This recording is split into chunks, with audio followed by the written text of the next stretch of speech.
একটা গরিব টোকাই বানর ছেঁড়া তালি দেওয়া কাপড় পরে কাঁধে বস্তা নিয়ে রাস্তায় রাস্তায় বোতল কোড়ায়। পেপসি, 7 আপ, কোল্ড ড্রিঙ্কের ফেলে দেওয়া ক্যান। যখনই সে দেখত ছাত্রছাত্রীরা স্কুলে যাচ্ছে, তার বুকের ভেতর কষ্টে ভরে যেত। পার্কে পরিবারগুলো ঘাসে বসে হাসে, আর সে দূরে দাঁড়িয়ে শুধু দেখে। কিন্তু গরিব বলে স্কুলের বাচ্চারা তাকে অবহেলা করত, পার্কের মানুষরা তাড়িয়ে দিত। এক রাতে স্ট্রিট লাইটের নিচে বসে সে চোখের পানি মুছে বলল, অনেক হলো, এবার আমি বদলাবো।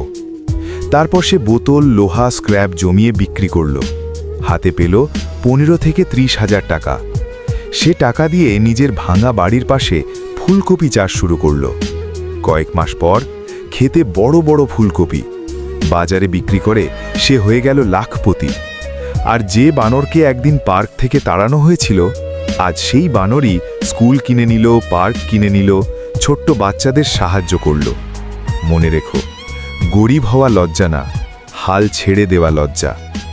সবাই দয়া করে সাবস্ক্রাইব করে দিবেন প্লিজ।